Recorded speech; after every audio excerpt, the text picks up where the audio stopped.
കർത്താവ് അനുഗ്രഹിക്കുമാറാകട്ടെ. കഴിഞ്ഞ ക്ലാസ് കൊണ്ട് നമുക്ക് 8-ാം അധ്യായം 4 ഭാഗങ്ങളായിട്ട് ക്രമീകരിച്ച് പഠിക്കുവാൻ കർത്താവ് കൃപ ചെയ്തു. ദൈവത്തെ സ്തുതിച്ച് മഹത്വപ്പെടുത്തുന്നു. ഇന്ന് നമ്മൾ 9-ാം അധ്യായത്തിലേക്ക് പ്രവേശിക്കുകയാണ്. ഓരോ അധ്യായങ്ങളും ഓരോ വിഷയങ്ങൾ എടുത്തുകൊണ്ടാണ് അപ്പോസ്തലൻ ഇത് എഴുതിയിരിക്കുന്നത്. അതുകൊണ്ടാണ് ഈ ഒരുപക്ഷെ ലേഖനം എഴുതിയപ്പോൾ അത് എഴുതപ്പെട്ടത് അധ്യായങ്ങളായിട്ടല്ല, എന്നാൽ പിൽക്കാലത്ത് ദേവദാസന്മാർ അത് പഠിച്ചപ്പോൾ ഓരോ വിഷയങ്ങൾ അവർ അധ്യായങ്ങളായി തിരിക്കുകയായിരുന്നു. അങ്ങനെയാണ് വിശുദ്ധ വേദപുസ്തകത്തിലെ പുസ്തകങ്ങളൊക്കെ അധ്യായങ്ങളും വാക്യങ്ങളുമായിട്ട് തിരിക്കപ്പെട്ടിരിക്കുന്നത്. പഴയ കാലത്ത് തന്നെ മൂലഭാഷയിൽ അപ്പോസ്തലൻ ഇത് എഴുതിയപ്പോൾ എഴുതിച്ചപ്പോൾ വാക്യങ്ങളായിട്ടോ അധ്യായങ്ങളായിട്ടോ ആയിരിക്കില്ല അത് അപ്രകാരം ചെയ്തത്. അത് പിൽക്കാലത്താണ്. ഏകദേശം AD 1500-കളിലാണ് ഇത് വാക്യങ്ങളായിട്ടും അധ്യായങ്ങളായിട്ടും പൂർണ്ണമായിട്ട് തിരിക്കപ്പെട്ടത്. നമുക്കറിയാം, അതിന്റെ ചരിത്രം അറിയാം, ബൈബിളിന്റെ ചരിത്രം അറിയാം. നമ്മൾ 9-ലേക്ക് കടക്കുന്നതിന് മുൻപ് 1 മുതൽ 8 വരെയുള്ള അധ്യായങ്ങൾ നമ്മൾ പഠിച്ച കാര്യങ്ങളൊന്ന് അയവിറക്കുകയാണെങ്കിൽ, തുടക്കത്തിൽ തന്നെ ആരെക്കുറിച്ചാണ് അപ്പോസ്തലൻ എഴുതുന്നത്, പഠിപ്പിക്കുന്നത്, ഉപദേശിക്കുന്നത് എന്ന് വ്യക്തമായി പറയുകയാണ്. അത് എന്ത് അധികാരത്തിലാണെന്ന് പറയുകയാണ്. യേശുക്രിസ്തുവിനാൽ അപ്പോസ്തലനായി വിളിക്കപ്പെട്ട പൗലോസ് റോമ സഭയ്ക്ക് എഴുതുന്നത്. അദ്ദേഹത്തിലേക്ക് വരുമ്പോൾ ഒരു പദം പ്രത്യേകം ശ്രദ്ധിക്കണം. എന്നാൽ യഹൂദന് എന്ത് വിശേഷത എന്ന ഒരു വാചകത്തോടു കൂടിയാണ് തുടങ്ങുന്നത്. യഹൂദൻ എന്ന് പറഞ്ഞുകൊണ്ട് എന്താ കാര്യം എന്ന് വെച്ചാൽ, നമ്മൾ പെന്തക്കോസ്തുകാർ എന്ന് പറഞ്ഞുകൊണ്ട് എന്താ കാര്യം, എന്താണ് നമുക്ക് വിശേഷത? അത് അന്നത്തെ ക്ലാസ്സിൽ നമ്മൾ വ്യക്തമായിട്ട് ചിന്തിക്കുവാനിടയായി. 4-ാം അധ്യായത്തിലേക്ക് വരുമ്പോൾ ജഡപ്രകാരമുള്ള നീതീകരണവും അതാണ് വളരെ ഭംഗിയായിട്ട് അപ്പോസ്തലൻ അവരെ എഴുതി പഠിപ്പിക്കുന്നത്. 5-ാം അധ്യായത്തിലേക്ക് വരുമ്പോൾ വിശ്വാസത്താൽ നീതീകരിക്കപ്പെട്ട് കഴിഞ്ഞു. അതിനുശേഷമുള്ള കാര്യങ്ങളാണ് വളരെ പ്രധാനപ്പെട്ട ഒരു വാക്യം അവിടെയുള്ളത്. നമ്മൾ വിശ്വാസത്താൽ നീതീകരിക്കപ്പെട്ടു, യേശു ക്രിസ്തുവിന്റെ രക്തത്താൽ നാം നീതീകരിക്കപ്പെട്ടു.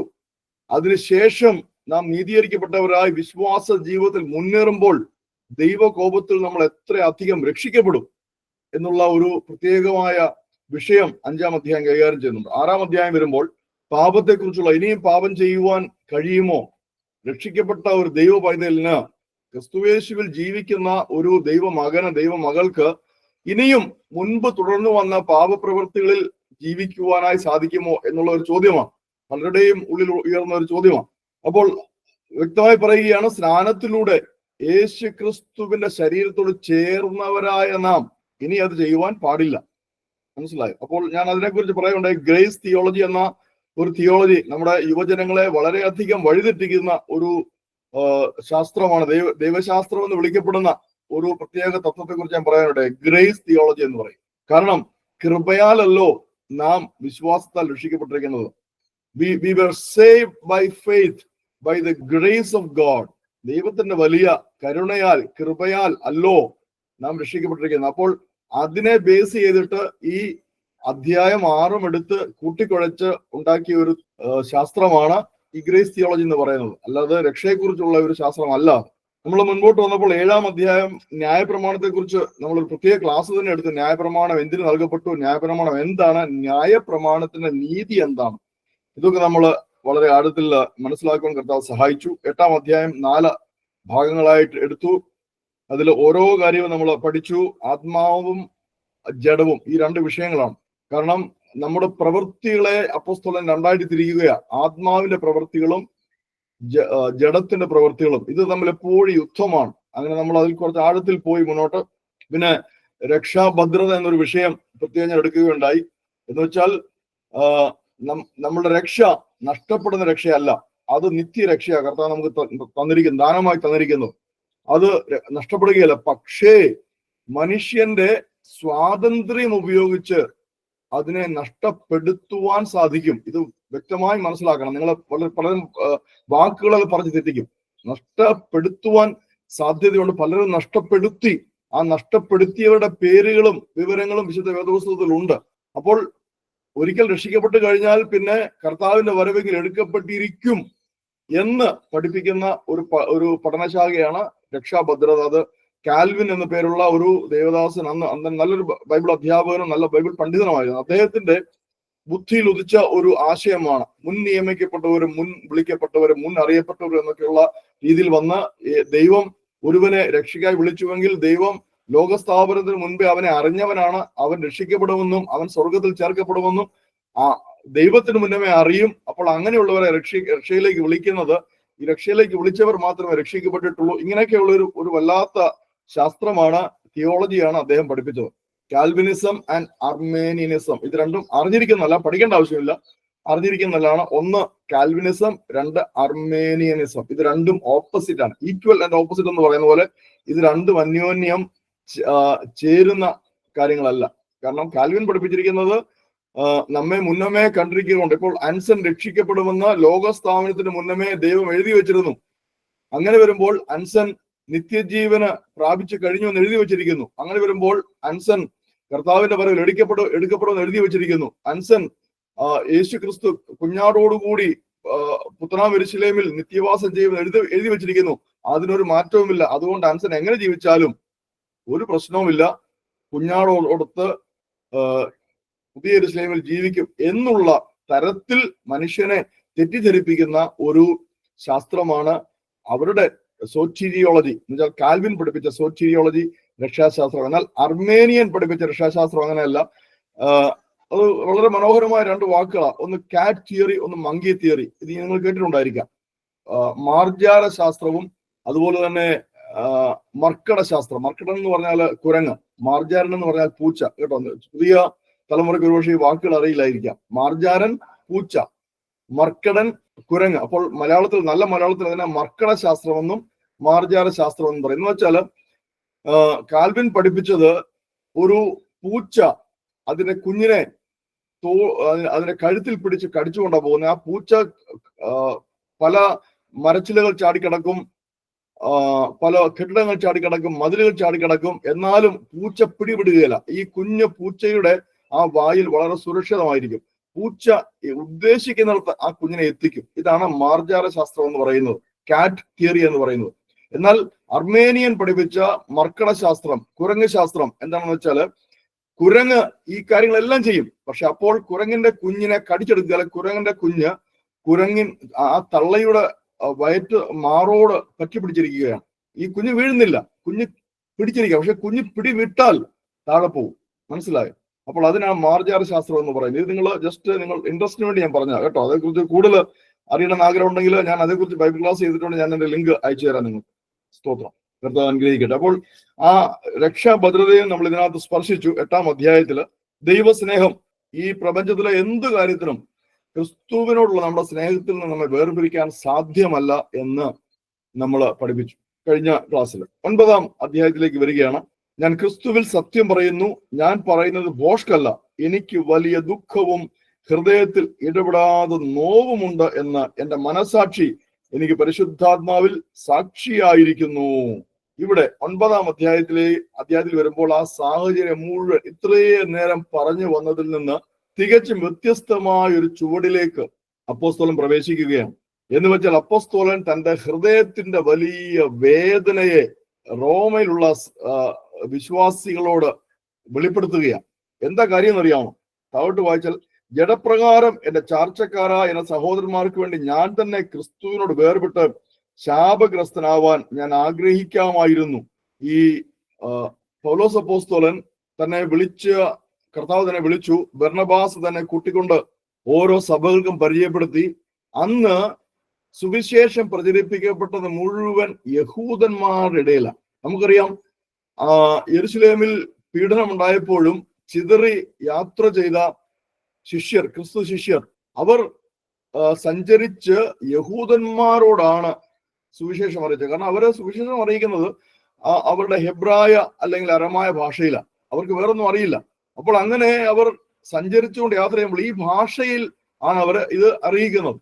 ഈ ഭാഷയിൽ അവർ അത് അറിയിക്കുമ്പോൾ ആ ദേശങ്ങളിൽ, അത് മാത്രമല്ല അവർക്ക് പരിചയമുള്ളത് യഹൂദന്മാർക്ക് ലോകത്തിൽ എവിടെ ചെന്നാലും അവരെ പ്രത്യേകമായിട്ട് തിരിച്ചറിയുവാനായിട്ട് ചില പ്രത്യേക എന്താ പറയുന്ന ഐഡന്റിഫിക്കേഷൻ ഉണ്ട്. ഒന്ന്, അവരുടെ കിപ്പ, അവരുടെ തലയിൽ വെക്കുന്നതായ തൊപ്പി. രണ്ട്, അവരുടെ സൈഡ് ലോബ്, കൃതാവ്, അതിങ്ങനെ വളർത്തിയിരിക്കും. അത് ഒരിക്കലും അവർ കട്ട് ചെയ്യില്ല. ഇങ്ങനെ പിന്നെ അവരുടെ ഡ്രസ്സ്, അവരുടെ വസ്ത്രം.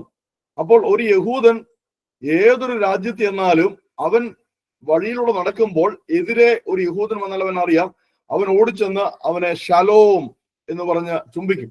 മനസ്സിലായോ? അപ്പോൾ എന്ത് ചെയ്യും? ആ യഹൂദൻ ഈ ആദ്യം കാണുന്ന ഈ അപരിചിതനെ നേരെ ഭവനത്തിൽ കൊണ്ടുപോകും, അവന്റെ കാല് കഴുകും, അവന് ഭക്ഷണം കൊടുക്കും, എന്നിട്ട് സംസാരിക്കും. അങ്ങനെ സംസാരിക്കുമ്പോൾ ഈ അപരിചിതൻ ക്രിസ്തുവിന്റെ ശിഷ്യനാ. ഈ യഹൂദൻ അറിയില്ല. എന്നാൽ ഇപ്പോൾ എതിരെ വന്ന യഹൂദൻ അറിയില്ല ഇത് ക്രിസ്തു ശിഷ്യനാണെന്ന്.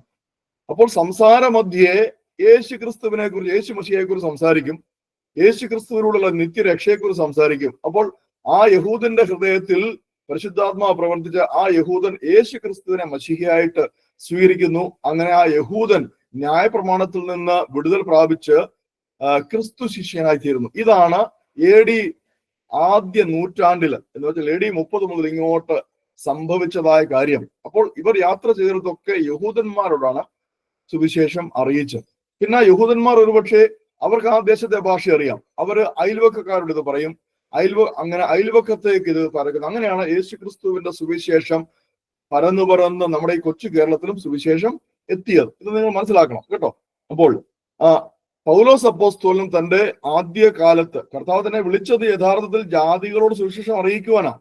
അത് വ്യക്തമായിട്ട് തന്റെ വിളിയെക്കുറിച്ച് പറയുന്നുണ്ട്. പക്ഷെ ബർണബാസോടൊപ്പം ചേർന്ന് പ്രവർത്തിച്ച സമയത്തല്ല, യഹൂദന്മാരുടെ സഭകളിലാണ് അപ്പോസ്തലൻ സുവിശേഷം അറിയിച്ചത്. ഞാൻ പറഞ്ഞല്ലോ, റോമൻ സഭയിൽ പോലും അനേകർ, നല്ലൊരു ശതമാനം യഹൂദരാ, ന്യായപ്രമാണത്തെ അറിയുന്നവരാ, അല്ലെങ്കിൽ യഹൂദന്മാരുടെ ചേർന്ന് വന്ന ജാതികളാ കേട്ടോ, പ്രോസലേറ്റ് എന്ന് പറയും.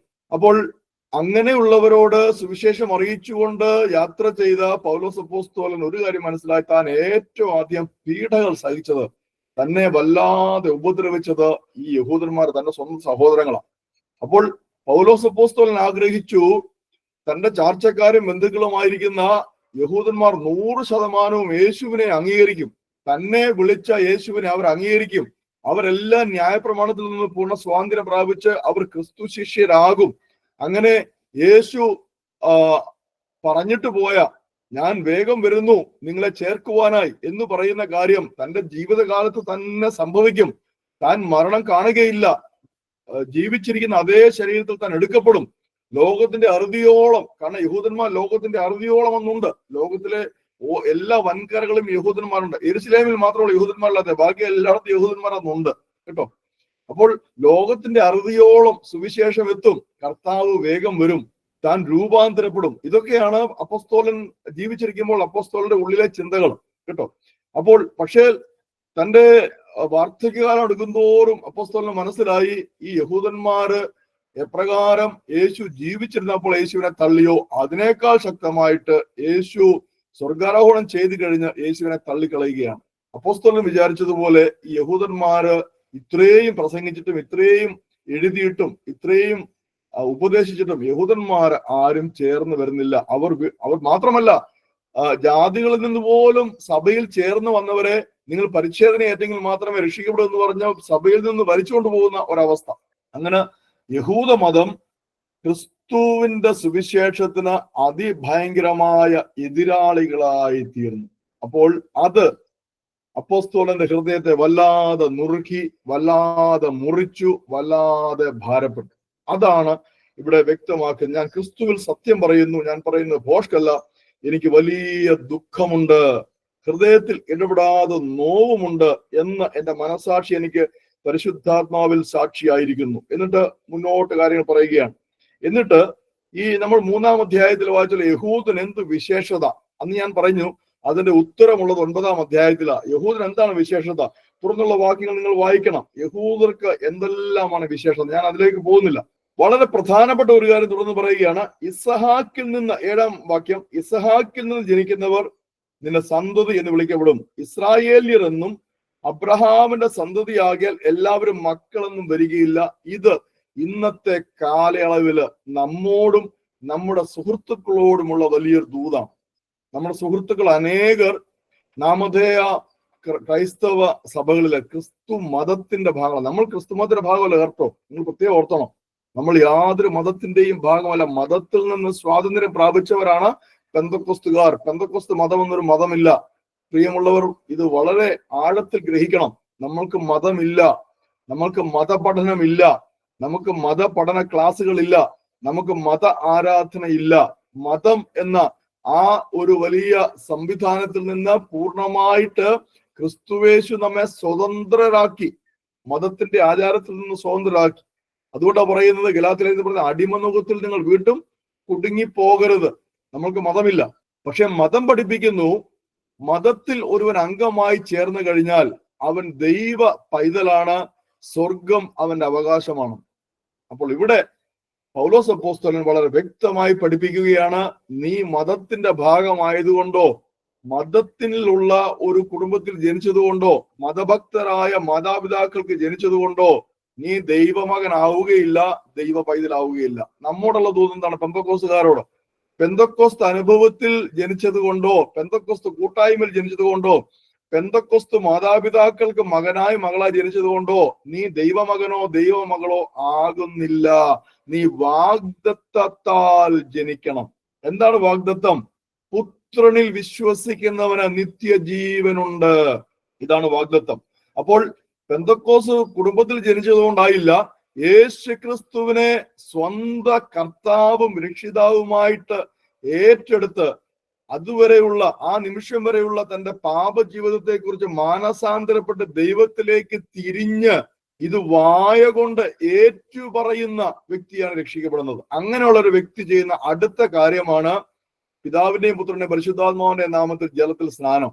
അതിനുശേഷം അടുത്തുള്ള കാര്യമാണ് പരിശുദ്ധാത്മ ശക്തിയെ പ്രാപിക്കുവാൻ, നിറവ് പ്രാപിക്കുവാനായിട്ടുള്ള തന്റെ കാത്തിരിപ്പും വാഞ്ചയും ആഗ്രഹവും, യേശുക്രിസ്തുവിനെ ലോകത്തിന് മുമ്പാകെ പ്രദർശിപ്പിക്കുവാനായിട്ട് യേശുക്രിസ്തുവിന്റെ സാക്ഷിയാകുവാനുള്ള ത്വര, ആ വാഞ്ച, ഇതാണ് ദൈവ പൈതൽ എന്ന് പറയുന്നത്. അല്ല നമ്മൾ ഈ കാണുന്നത് പോലെ എല്ലാ ഞായറാഴ്ചയും 3 മണിക്കൂർ സഭയിൽ വന്നിരുന്ന സഭാരാധനയിൽ പങ്കെടുത്ത്, കർത്തൃമേശയിൽ പങ്കെടുത്ത്, ദേവദാസന്മാരുടെ പ്രസംഗം കേട്ട്, പിന്നെ വെള്ളിയാഴ്ച ഉപവാസ പ്രാർത്ഥനയിൽ ഒത്താൽ പോയി, കോട്ടേജ് മീറ്റിംഗിൽ ഒത്താൽ പോയി, അങ്ങനെ ജീവിക്കുന്ന ഒരു ജീവി അല്ല ദൈവ പൈതൽ. ഇത് വളരെ വ്യക്തമായി മനസ്സിലാക്കണം.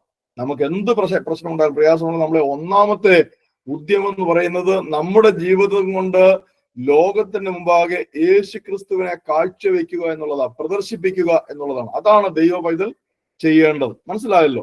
അപ്പോൾ അപ്പോസ്തലൻ നോക്കിയപ്പോൾ ഈ തന്റെ ചാർച്ചക്കാരോ ബന്ധുക്കളോ ആരും അത് ചെയ്യുന്നില്ല. അതേക്കുറിച്ചുള്ള വലിയ വിഷമം പങ്കുവയ്ക്കുകയാണ് ദേവദാസൻ ഇവിടെ ചെയ്യുന്നത്. അപ്പോൾ പിന്നെ മുന്നോട്ട് ആ കാര്യങ്ങളാണ് എഴുതി വരുന്നത്. പിന്നെ ഫറവോനെ കുറിച്ച് എഴുതുന്നു. ഞാൻ കുറച്ച് വേഗത്തിൽ പോവുകയാണ്, കാരണം ഇതൊക്കെ വായിച്ചാൽ മനസ്സിലാകുന്ന കാര്യമാണ്. നമ്മൾ കൂടുതലായിട്ട് അത് എക്സ്പ്ലെയിൻ ചെയ്യേണ്ട ആവശ്യമുണ്ടെന്ന് എനിക്ക് തോന്നുന്നില്ല. പിന്നെ ദൈവത്തിന്റെ സർവാധികാരം കേട്ടോ, 19 മുതലുള്ള വാക്യങ്ങൾ വായിക്കുമ്പോൾ, ആകയാൽ അവൻ പിന്നെ കുറ്റം പറയുന്നത് എന്ത്? ആർ അവന്റെ ഇഷ്ടത്തോടെ എതിർത്ത് നിൽക്കുന്നു എന്ന് നീ എന്നോട് ചോദിക്കും. അയ്യോ മനുഷ്യ, 20-ാം വാക്യം, ദൈവത്തോട് പ്രത്യുത്തരം പറയുന്ന നീ ആര്? മനഞ്ഞിരിക്കുന്നത് മനഞ്ഞവനോട് നീ എന്നെ ഇങ്ങനെ ചമച്ചത് എന്ന് ചോദിക്കുമോ? എന്നിട്ട് അത് എക്സ്പ്ലെയിൻ ചെയ്യുകയാണ്, എന്താണ് താൻ ഉദ്ദേശിച്ചതെന്ന്. കുശവന് അതേ പിണ്ടത്തിൽ നിന്ന് ഒരു പാത്രം മാനത്തിനും മറ്റൊരു പാത്രം അപമാനത്തിനും ഉണ്ടാക്കുവാൻ മണ്ണിന്മേൽ അധികാരമില്ലയോ? ഇവിടെ ദൈവത്തിന്റെ സർവാധികാരത്തെ, sovereignty of God, our God is a sovereign God. നമ്മൾ വിശ്വസിക്കുകയും നമ്മൾ വിളിക്കുകയും നമ്മൾ ആരാധിക്കുകയും ചെയ്യുന്ന ദൈവം സർവശക്തൻ മാത്രമല്ല, സർവ അധികാരം, ഈ പവർ ആൻഡ് അതോറിറ്റി, ഞാൻ പലപ്പോഴും പറയാറുള്ളതാണ്. ഒരു ഡിസ്ട്രിക്ട്, നമുക്ക് മനസ്സിലാക്കാൻ വേണ്ടി ഞാൻ പറയുകയാണ്, ഒരു ഡിസ്ട്രിക്ട് കളക്ടർക്കുള്ള കാര്യമാണ് അതോറിറ്റി, അധികാരം. പക്ഷേ അദ്ദേഹത്തിന് പവർ ഇല്ല, ശക്തിയില്ല. എന്നാൽ district superintendent of police, SP, അദ്ദേഹത്തിന് അതിഭയങ്കര പവറാ, ഭയങ്കര ബറ്റാലിയൻ തന്നെ കൂടെയുണ്ട്, എന്തും ചെയ്യാം. 1000 പോലീസുകാരെ തോക്കും കൊടുത്ത് വിട്ട് പുല്ലാട്ട് ജംഗ്ഷനിലേക്ക് വിടാം, എന്നിട്ട് ഇവിടെ മുഴുവൻ അടിച്ചു തീർക്കാം, അതിനുള്ള പവർ ഉണ്ട്. പക്ഷേ അത് ചെയ്യണമെങ്കിൽ ആരുടെ സമ്മതം വേണം?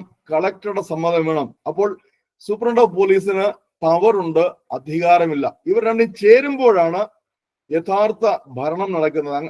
ഇവർ രണ്ടും ചേരും. ഈ ഒരു ഡിസ്ട്രിക്റ്റിന്റെ കളക്ടറും സൂപ്രണ്ട് ഓഫ് പോലീസും കൂടെ ഒരുമിച്ച് പ്രവർത്തിക്കുമ്പോഴാണ് ഒരു ഡിസ്ട്രിക്റ്റിൽ സമാധാനം ഉണ്ടാകുന്നത്. അപ്പോൾ ഇവിടെ അധികാരം ഒരാളുടെ കയ്യിലിരിക്കുന്നു, ശക്തി ഒരാളുടെ കയ്യിലിരിക്കുന്നു. എന്നാൽ നമ്മുടെ ദൈവത്തിന്റെ ഭരണം അങ്ങനെയല്ല. നമ്മുടെ ദൈവം തന്നെ സർവ അധികാരിയാണ്, നമ്മുടെ ദൈവം തന്നെ സർവശക്തനാണ്. ഇത് ദൈവമക്കൾ വ്യക്തമായി മനസ്സിലാക്കണം. നമ്മളുടെ ദൈവത്തിന്റെ അധികാരം എന്ന് പറയുന്നത് ഈ പ്രപഞ്ചം മുഴുവൻ, അതിനെ നല്ല മലയാളത്തിൽ അണ്ഡകടാഹം എന്ന് പറയും, അല്ലെ അഖിലാണ്ടം എന്ന് പറയും. അത് മുഴുവൻ നിറഞ്ഞു നിൽക്കുന്നതാണ് ദൈവത്തിന്റെ അധികാരവും ദൈവത്തിന്റെ ശക്തിയും. സൃഷ്ടികർത്താവായ ദൈവമാണ് ഇതിന്റെ എല്ലാം അധികാരി. അതുകൊണ്ടാണ് ഇവിടെ കുശവനോട് ദൈവത്തെ ഉപമിച്ചിരിക്കുന്നത്. കാരണം കുശവൻ സൃഷ്ടികർത്താവാ, സൃഷ്ടിക്കുന്നവനാ. എന്തു സൃഷ്ടിക്കുന്നവനാ? കളിമണ്ണിൽ നിന്ന് തനിക്ക് ബോധ്യമുള്ള കാര്യങ്ങളെ സൃഷ്ടിച്ച് മെനഞ്ഞുണ്ടാക്കുന്നവനാണ് ഒരു കുശവൻ. അപ്പോൾ നമ്മളുടെ ഭാഷയിൽ കുശവൻ എന്ന് പറഞ്ഞാൽ തീരെ കൊള്ളരുതാത്ത ഒരാളെന്നാണ് നമ്മൾ വിചാരിക്കുന്നത്. പക്ഷെ അങ്ങനെയല്ല. ഈ എന്താ പറയുന്നേ, വിശ്വകർമ്മർ എന്ന ഒരു വിഭാഗം നമ്മുടെ ഭാരതത്തിലുണ്ട്. വിശ്വകർമ്മർ, അവർ 5 വിഭാഗമുണ്ട് വിശ്വകർമ്മർ. അതിലൊന്നാണ് തട്ടാൻ എന്ന് വെച്ചാൽ സ്വർണ്ണ പണിക്കാരൻ. 2 മൂശാരി. മൂശാരി എന്ന് പറഞ്ഞാൽ ഈ കുശവൻ ഉൾപ്പെടെ മെനയുന്നവൻ, ലോഹത്തെയും അതുപോലെ കളിമണ്ണൊക്കെ മെനയുന്നവൻ, അത് മൂശാരി. പിന്നെ ആശാരി, തടി കൊണ്ട് പണിയുന്നവൻ. ഇങ്ങനെ പിന്നെ കല്ലുകൊണ്ട് പണിയുന്നവൻ, കല്ലാശാരി. ഇങ്ങനെ പല വിഭാഗക്കാർ, മെനയുന്നവരെ, അവരെ ഒരുമിച്ച് പറയുന്ന പേരാണ് വിശ്വകർമ്മജർ എന്ന് പറയും. നിങ്ങൾ കേട്ടിട്ടുണ്ടായിരിക്കും, വിശ്വകർമ്മസേന എന്നൊക്കെ അവർക്ക് ഗ്രൂപ്പുകളുണ്ട്. അപ്പോൾ അവരെന്താ ചെയ്യുന്നത്? അവർ ഒരു റോ മെറ്റീരിയൽ കൊണ്ട് അവരുടെ മനസ്സിൽ ബോധ്യമുള്ള ഒന്നിനെ മെനയുന്നവരാണ്. നമ്മുടെ കർത്താവ് നമ്മെ മെനഞ്ഞത് അതുപോലെയാണ്. എങ്ങനെയാണ്?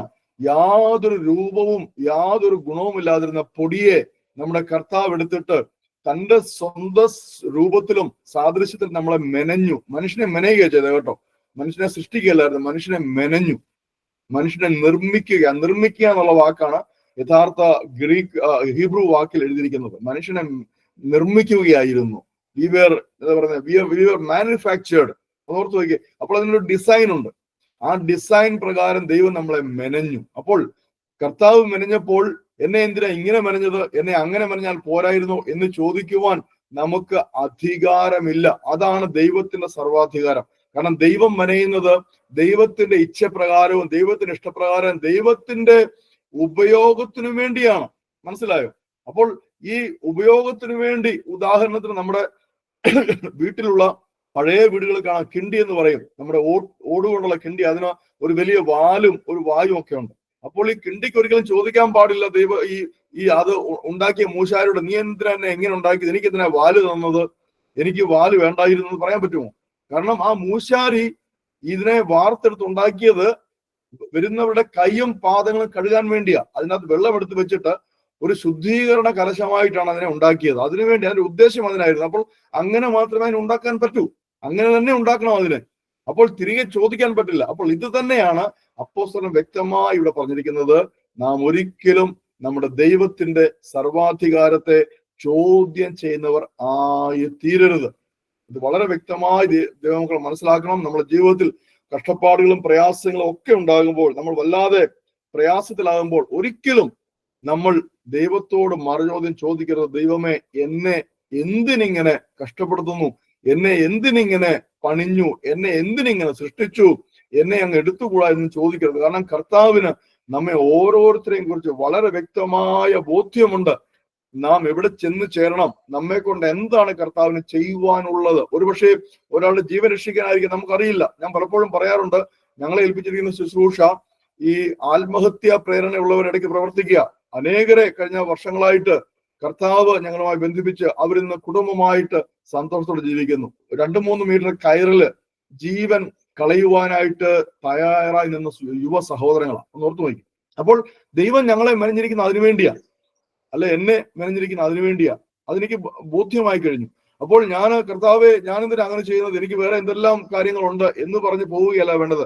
കർത്താവ് നമ്മെ ഏൽപ്പിച്ച ദൗത്യം മനസ്സിലാക്കി ഗ്രഹിച്ചിട്ട് കർത്താവിന് കൊള്ളാവുന്നവരായി ഈ ലോകത്തിന്റെ പരപ്പിൽ ജീവിക്കുവാനും പ്രവർത്തിക്കുവാനും വേണ്ടിയാണ് നമ്മെ കർത്താവ് തന്റെ പാത്രങ്ങളായി മെനഞ്ഞിരിക്കുന്നത്. എന്നിട്ട് നമ്മളെ വെറും തരിശാക്കി വിടുകയല്ല, നമ്മളെ ശൂന്യമാക്കി വിടുകയല്ല. ആ പാത്രങ്ങളുടെ അകത്ത് ദൈവം തന്റെ സ്വർഗീയ ശക്തിയെ നിറച്ചു. അതാ പരിശുദ്ധാത്മ ശക്തി എന്ന് പറയുന്നത്. നമ്മുടെ ഭാഷയിൽ നമ്മെ അഭിഷേകം ചെയ്തു. ഒരു കാര്യത്തിന് വേണ്ടി നമ്മളെല്ലാം അഭിഷേക പാത്രങ്ങളാണ്, നമ്മളെല്ലാം നിറയപ്പെട്ട പാത്രങ്ങളാണ്. ഓർത്തു നോക്കി. അപ്പോൾ ദൈവത്തെ നമുക്ക് ഇത്രമാത്രം സ്തുതിച്ച് ഈ പകലിൽ മഹത്വപ്പെടുത്തിക്കൊണ്ട് ഇന്നത്തെ ദിവസം നമുക്ക് മുന്നോട്ട് ജീവിക്കുവാൻ സാധിക്കും. കർത്താവ് ഏവരെയും അനുഗ്രഹിക്കുമാറാകട്ടെ. ഇത്രയും സമയം നിങ്ങളോടൊപ്പം ദൈവജനമായി ആയിരിക്കുവാൻ കർത്താവ് ചെയ്ത കൃപയ്ക്കായി സ്തുതിക്കുന്നു. നിങ്ങൾ തുടർന്ന് പ്രാർത്ഥനയിൽ മുന്നേറിയാട്ടെ. കർത്താവ് ധാരാളമായിട്ട് അനുഗ്രഹിക്കട്ടെ.